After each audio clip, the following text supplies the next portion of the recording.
what's up YouTubers? It's me again, Brian, aka Gamer55551, and I am back with a My 2 Cent Switch/gaming video for this week, where I take a look at some of the stories that caught my attention this week and give you my thoughts and my opinions. I just want to say off the top of my head though, even though this video will probably be up on Saturday, if I can get it up on Saturday though, happy Thanksgiving. I hope all of you had a safe and enjoyable Thanksgiving. So why don't we get started with our first story, and for this one has to do with the announcement of Dead or Alive Xtreme 3 Scarlet. Now, Dead or Alive, of course, is also a popular fighting game franchise for excuse me, for anyone who's into the fighting game genre itself. Though it's a 3D fighting game, much like Tekken. Much like Tekken and Soul Calibur is. But of course, anybody who has seen the Dead or Alive game or the Ninja Gaiden game from Team Ninja knows what the obvious selling point of what the game is. And Dead or Alive Xtreme Volleyball was no exception. Everyone know what the main selling point of the game is. Regardless of how you feel about the game or not, whether you think it's the over-sexualization of women or anything like that, there's no denying that there is a fan base, and there are those who do like the game. Unfortunately, Dead or Alive Xtreme 3, which originally came out for the PlayStation 4 and the PlayStation Vita, were only basically in Japan, although PlayAsia at the time did do an exclusive for that one as well. And given that the PS4 is region free, I'm sure a lot of people have imported that game. Well, now it seems as though that Dead or Alive Xtreme 3 is getting a newer version called Dead or Alive Xtreme Scarlet, and not only is it coming to the PS4, but it's also coming to the Nintendo Switch, which is interesting because the last entry of any Dead or Alive game, of course, was Dead or Alive Dimension back on the Nintendo 3DS. But here's the thing that kind of caught my attention about this one, and there are a couple things that caught my attention on this one. So we'll start off first from an article from DualShock.com. They announced that Dead or Alive Xtreme 3 Scarlet is the latest Dead or Alive Xtreme game, following Dead or Alive Xtreme 3 Fortune on the PS4, Dead or Alive Xtreme Venus on the PlayStation Vita, and DMM browser gotcha game Dead or Alive Xtreme Venus Vacation. Scarlet will include Miska, aka one of the new girls currently exclusive to Venus Vacation. Another girl will be included, as well as a total of 11 characters. The game will be overall easier to play than previous Dead or Alive Xtreme games, with less grinding. Moreover, the PS4 and the Switch version will be different. The Switch version will use a 4D soft engine, a combination of the soft engine from past games and the HD rumble function of the Switch Joy-Con. Each Joy-Con will vibrate independently depending on the actions of the players. The PS4 version of the game will include VR Paradise, a VR mode which was added to Dead or Alive Xtreme 3 Fortune, with an update in 2017. Just like with Fortune, this mode requires a PlayStation VR and a VR password, which can be bought on the Japanese PlayStation Store for 1,620 yen. A trailer of the game will be released soon. Early print copies of the game will include DLC codes for 2 prohibitive swimsuit costumes. A limited edition was announced for, I believe, 12,800 yen, tax excluded. Sample of the illustration wasn't published yet, but it does point out what it will contain. A free-to-play version will also be released for Switch. Will also be released after the game. More details will be revealed soon. Here's the part that's kind of interesting, though. Listen to this, though. Lastly, some of the items or functions influence aspects of the game, such as the, pardon my language on this, breast physics won't be presented in the PS4 version of Scarlet, and this should be related to Sony Interactive Entertainment's new policy, which already affects multiple games. And according to, I believe, the site called One Angry Gamer, it points out though that it points out that basically not every swimsuit will be available on the PS4 version. It points out that certain items will be taken out of the game. One of those is basically a fan. Basically said the fan, as you see the jiggle physics in effect in a way you didn't think possible, seeing the hairs, colorings, butt, thighs, and boobs bounce around like crazy. I think another site, The Gamer, points out what's been taken out of it. Okay, it says that the PS4 version of Dead or Alive Xtreme 3 Scarlet won't include the jet black fan, the gold fan, nor the softening gel items, which were all available in the original version but will be presented in the Nintendo Switch version.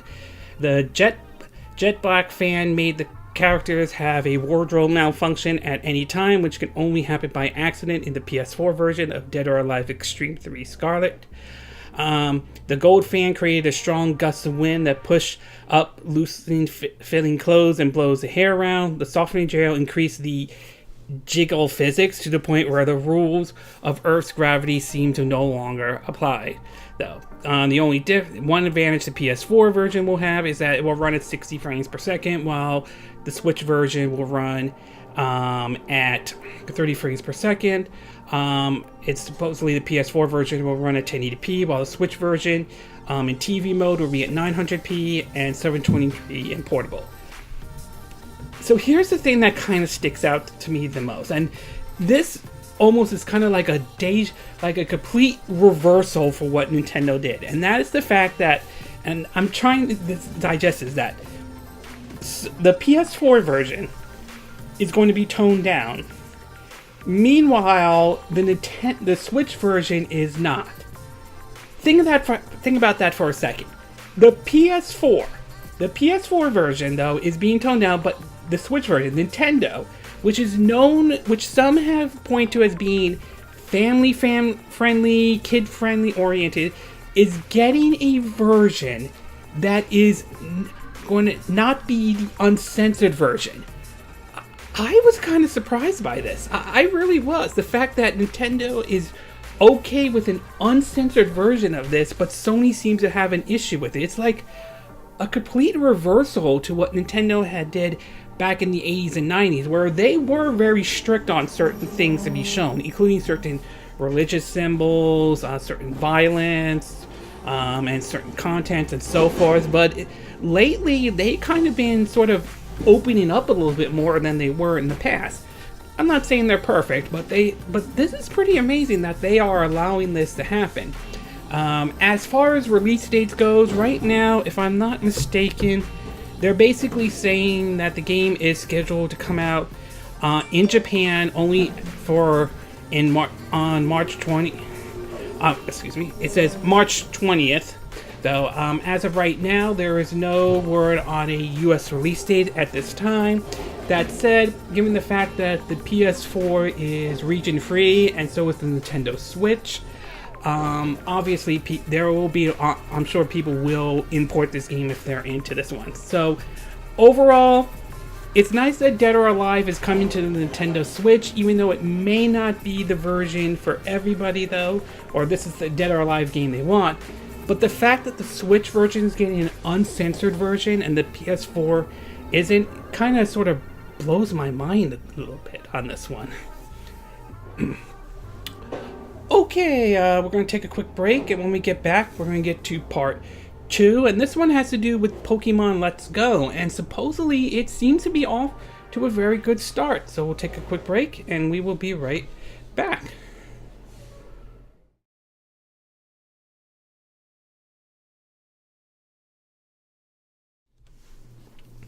Okay, and we are back with part 2 of my 2-cent video, and for this one we're going to be taking a look at some interesting news for Pokemon Let's Go, Pikachu, and Eevee, if I'm saying the name correctly. Now, this latest edition of the Pokemon series that was announced coming to the Nintendo Switch, to some degree has kind of got a mixed response to some people though.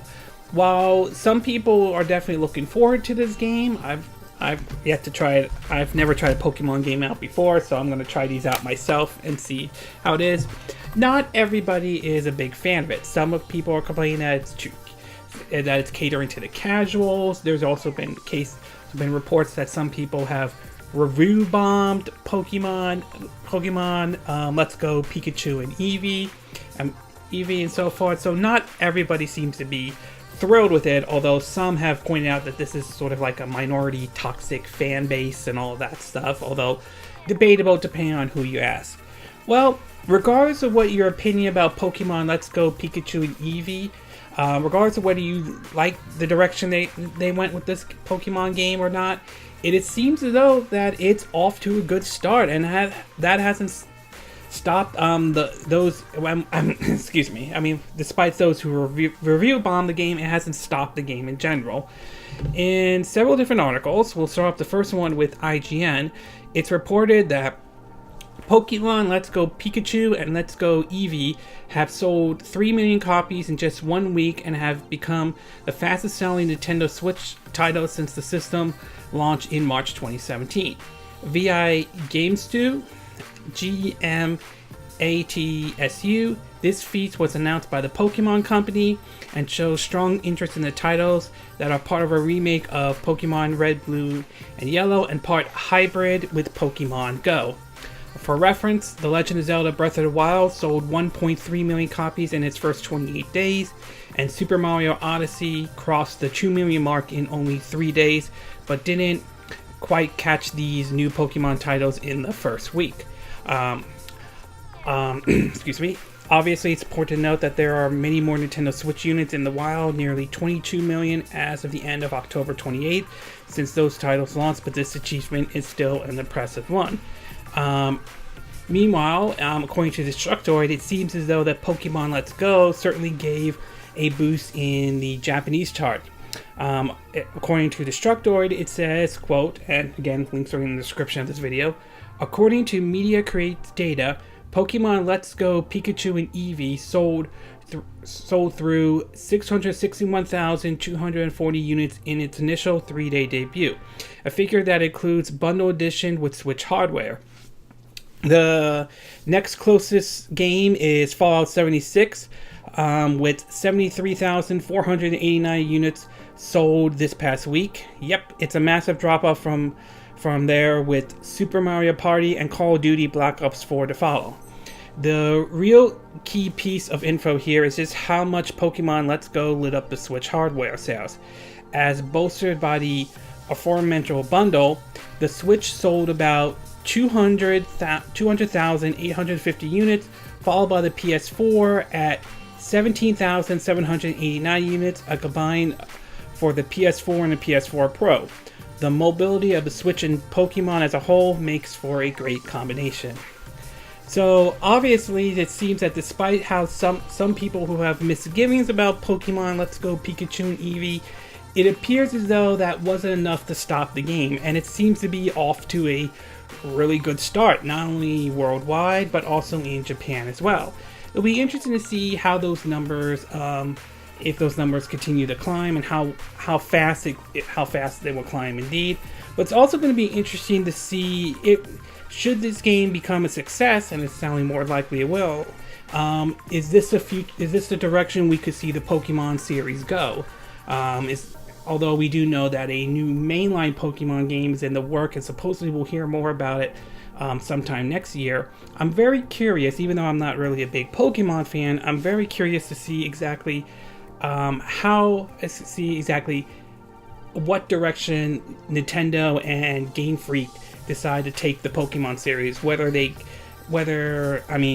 continue down the Let's Go path and all that stuff. But overall, great that Pokemon Let's Go Pikachu and Let's Go Eevee seems to be doing very well. It'll be interesting, and here's to hoping when we get the new mainline Pokemon as well, that does well too. Okay, we're going to take a quick break, and when we get back, we're going to get to part 3, and this one has to do with Fallout 76, and apparently it's not sitting well with everyone, and it seems to not be doing well sales-wise to a certain degree. So we'll take a quick break, and we will be right back.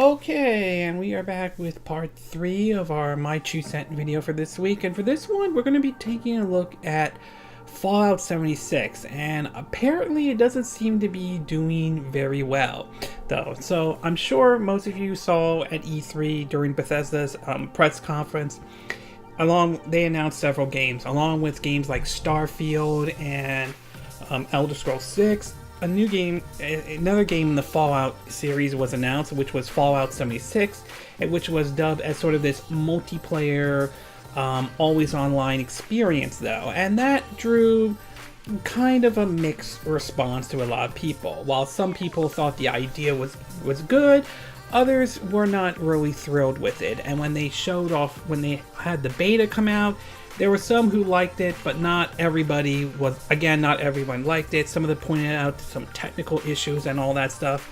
And well, after the game came out, it didn't exactly sit well with a lot of critics and even user reviews. While some may argue the game is being reviewed bombed, though, which is possible. I can't rule that out, though. It becomes very hard to not look at the fact that it looks like that Fallout 76 is unfortunately a failure based on what not only users are saying, but critics are saying.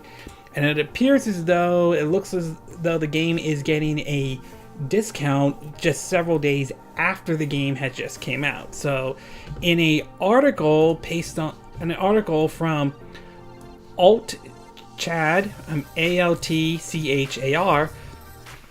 it says, quote, Fallout 76 is failing to do the one thing it was apparently made for, printing money. Just 1 week after the release of Bethesda's attempt as a game as a service, its price was reduced at several storefronts due to poor receptions.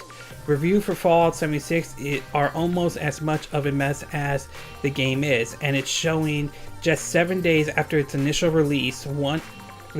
One could argue that players are review bombing the game on Metacritic, but when even critics say it's a terrible mess made out of bugs and unfinished mechanics, something's gotta give.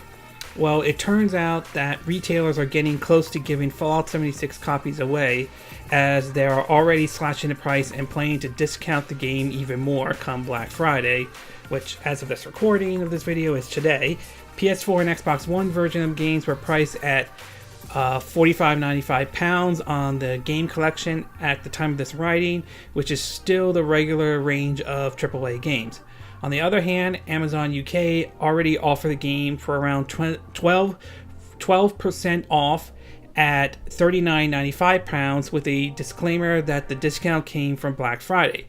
This turn of event raises suspicions that Bethesda even plans for a release date next to Black Friday in case Fallout 76 bombs, no pun intended, by observing OBFUSCATING the discount as a Black Friday deal. Bethesda could potentially save face as they don't have to outright admit the game is not worth the AAA price. Then again, one has to wonder if it's worth paying for without a fat discount, since many fans now draw a parallel between Bethesda's asset flip to that of Konami, which they did the Metal Gear Survivor. And supposedly there's a report that there was a huge drop in terms of sales. I think like 84% or something like that. I'm not 100% sure. And just today, though, it turns out that they're now offering refunds for PC users for Fallout 76. It basically points out that originally, when the game launched through Bethesda's PC launcher instead of Steam, there wasn't going to be any option to get a refund, even if the game came across as broken. But apparently the publisher has changed its tune. Though it hasn't said anything official on the matter, some consumers have reported online that they've been able to successfully apply for a refund when it comes to the PC version of the game. One user on Resteta noted, I was able to get a refund for my copy of Fallout 76. This is after 24 hours total playtime. All I said was I wasn't happy with the bugs and poor performance, and they improved it pretty quickly, just letting people know. It sounds like Bethesda isn't giving users a hassle when it comes to asking for their money back, provided they played for a period of time that shows them whether or not something properly works within it. We reached out to the company and we'll let you know if they say anything about it. But it looks like a lot of players are already on board with the process, leaving some wondering it will have any effect on the game overall sales. Some have noticed things like Apocalypse is coming, and brace yourself, Game of Thrones means. One even went far to say Bethesda refunds glitch made Fallout 76 first game with negative sales. Some are worried that Bethesda may reverse course if too many refunds requests are made. Incoming massive refund requests, eventually they massively reject them. Incoming massive backlash and other notice. So overall, it does sound like that this game obviously did not do as well as Bethesda has hoped for, and some people will point to the creation engine as one of the main culprits, and in a way I probably don't disagree with that, considering that having played Fallout 4, as much as I enjoyed that game, there's no denying the fact that there are definitely some glitches and hiccups, especially in the graphics though. Again, not hugely terrible, but definitely does look like it wasn't polished that well, and obviously some of the response for Fallout 76 did not sit well with a whole lot of people. Maybe they'll learn from this and maybe try to win people's back trust with maybe future updates, although we saw how that played out with Destiny 2 and how not everybody was thrilled with what Activision and Bungie was doing. Maybe they'll take to this and try to learn their lessons, especially with the upcoming Elder Scrolls 6 or Starfield to be exact, but for now it doesn't seem as though Fallout 76 is a hit with them, and it would be really interesting to see what the NPD charts for November 2018 turns out, whether that game turns out to still making on like the top 20, or whether it still sells well, or if it becomes a complete and utterly flop. So overall, it's disappointing that Fallout 76 didn't do well for Bethesda, but given some of the response people have had with the game, it's not entirely that surprising though. So unfortunate though, but you know what? They took a chance with this one, and it looks like it didn't exactly pay off as well as they had hoped for though. I still like Bethesda though, but I won't admit that they don't have their share of criticisms, to be exact. Okay, we're going to take a quick break, and when we get back, we're going to get to part 4, and this will be on the October 2018 NPD sale. So we'll take a quick break, and we will be right back.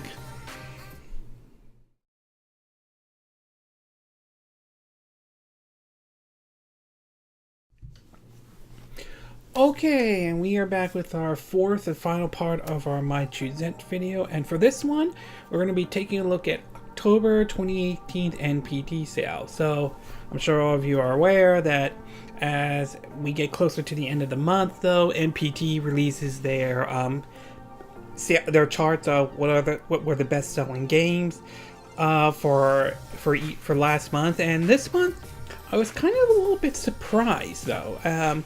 One of those has to do with Red Dead Redemption 2 and Call of Duty Black Ops 4. And as some of you may have heard about that back in October, though, Red Dead Redemption 2, if I'm not mistaken, I could be wrong on this, managed to outsell Call of Duty Black Ops 4 during its initial launch, where supposedly Black Ops 4 sold, I think, like around 500 million during its first initial launch. Red Dead Redemption 2 beat that by I think like 225 million, selling it at like 725 million. Well, despite that though, it seems as though that wasn't enough to dethrone Call of Duty, as it took the #1 spot for the best-selling game of October 2018 with Red Dead Redemption in second place. From an article on VentureBeat, it reads, quote, let's see if we can write this down.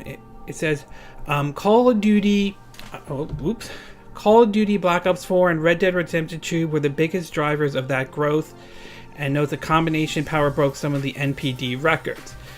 They do say that does points out that it was kind of surprised. It does point out about how Call of Duty came out and all that stuff. It highlights, the title highlights though, Call of Duty still outsells Red Dead Redemption 2, which is still pretty amazing though. Nevertheless, it entered in at number 2, which isn't bad. I personally would prefer it to be at number 1, but beggars can't be choosers.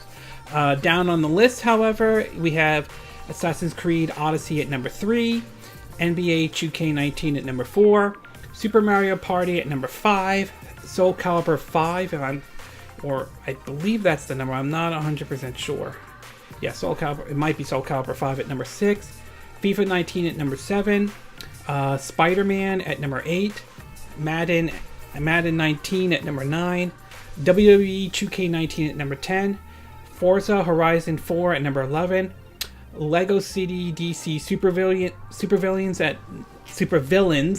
at number 12, My Hero 1 Justice at number 13, Shadows of Tomb Raider at number 14, Mario Kart 8 at number 15, Grand Theft Auto 5 at number 16, Super Mario Odyssey at number 17, Diablo 3 at number 18. It's kind of interesting it made it on that list, though obviously the Switch version may have helped in a certain way, although the other versions contributed to, but I think perhaps it being released on the Switch certainly contributed to it.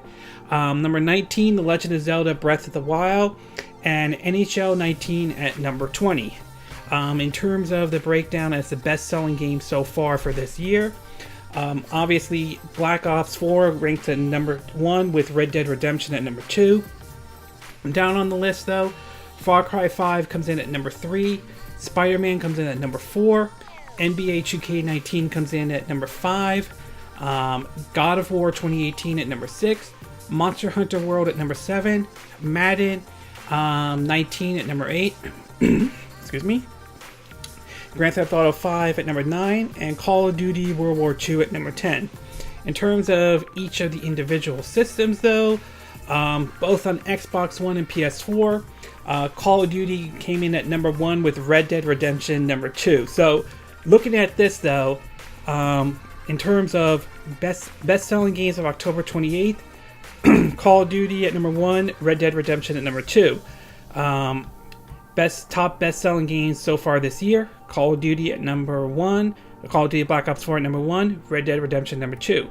Top best-selling games for the PS4 for October, Call of Duty at Black Ops 4 at number 1, Red Dead Redemption at number 2, and over in the Xbox, Call of Duty Black Ops 4 at number 1 with Red Dead Redemption at number 2. So obviously it seems this must have been, October was a good month for Call of Duty Black Ops 4, even though, like I said, I'd rather have Red Dead Redemption 2 at number 1. Other than that, elsewhere on the PS4 list though, it seems that Marvel Spider-Man is the only first-party title on this list at number 4, with on the Xbox One, Forza Horizon 4 is the only Xbox One first-party game on that list at, surprisingly, at number 4. Over at the Switch side, though, excuse me, we have Super Mario Party at number 1, Mario Kart 8 at number 2, Super Mario Odyssey at number 3, The Legend of Zelda Breath of the Wild at number 4, Diablo 3, my mistake, at number 5, Starlink Battle for Atlas at number 6. Excuse me. Dark Souls Remaster at number 7. The World Ends With You Final Remix at number 8. Lego DC Supervillains at number 9. And My Hero 1 Justice at number 10. The fact that Starlink Battle for Atlas made it on to that list is pretty surprising, yet it kind of gives the impression the game wasn't as big of a success that Ubisoft wanted it to be. And it kind of sort of mirrors what happened in the UK, where supposedly, I believe when the game came out, that came in at number 14, but in terms of which version sold the most, I believe it was the Switch version. 82% of people bought the Switch versions, where the PS4 and Xbox One were in the single digits. So to see this on the list at number 6, obviously it's a clear indication that the Switch version obviously sold more than basically the other versions, but still, I think the Toys for Life and other things may have turned people off, plus being released this close to Black Ops 4 and Red Dead Redemption 2 didn't help either. So it's unfortunate because it's a good game. It's just a bad timing for the release and several bad decisions. So the Toys for Life thing. So the overall expression on this list is that apparently it was both good for Call of Duty and Red Dead Redemption 2. Basically, those were the two biggest games for October, although Black Ops 4 outbeated Red Dead Redemption 2, though. Diablo 3 definitely had a good entry as well, and to see it on the top 20 and then on the top 10 of the best-selling games for the Nintendo Switch. It's nice to see that there.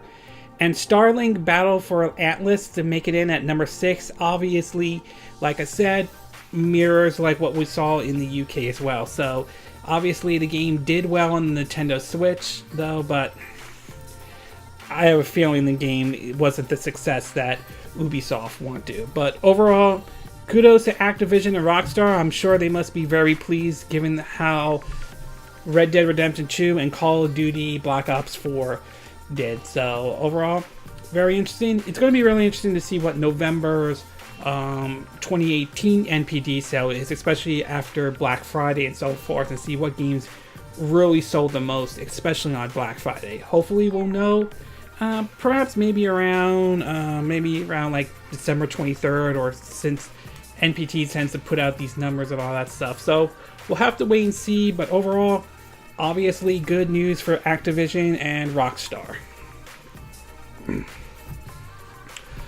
Okay, this concludes this My Two Set video for this week. And again, these are my opinion. What are yours? What are your thoughts about Dead or Alive Xtreme 3 Scarlet, though? Are you pleased with this game coming over to the PS4 and Nintendo Switch? Are you kind of surprised that Sony's going to censor some of this stuff? Yet Nintendo is not going to censor any of the stuff in Dead or Alive Xtreme 3 Scarlet, though. Are you hoping for a Western release? And what are your thoughts about Pokemon Let's Go doing this well? Are you surprised by this? Are you not surprised by this? Do you think this is, given the success of Pokemon Let's Go Pikachu and Eevee, do you think this could be a good idea where the direction of the series is going to be going? Or do you think this is a one-time thing? What are your thoughts about Fallout 76? Were you surprised that the game didn't perform as well as some have hoped for, or did you see this coming though? And do you think that Bethesda has a chance to redeem themselves with it? Do you think they could turn it around, or do you think it's too little too late for Fallout 76? And what are your thoughts about the October 2018 NPD sales chart? Were you surprised about what you saw? Were you surprised about what was in the NPD charts, or were these numbers you were expecting? Were you happy that Call of Duty Black Ops 4 made it at number 1, or do you think Red Dead Redemption should have made it at number 1 instead of number 2? Do you think Starlink Battle for Atlas, though, do you think that game was a success even though it entered at number 6 on the Nintendo Switch charts, or do you think this is a clear indication the game is a failure or anything like that? Excuse me. Do you agree with what I said in this video? Do you disagree? Do you have a difference of opinion? As always, sound off on the comment section below. Let me know what you think, and I hope you hit that like button. I would appreciate it, and I hope you do subscribe to my YouTube channel. Also, feel free to share this video if you want to, and feel free to donate to my channel if you like. You could do it through PayPal Me or Patreon. This will be in the description of this video. And I will see you again next time when I do another video. Hopefully that will be soon. Until then, from Southern California, I wish you all a good day then. Bye!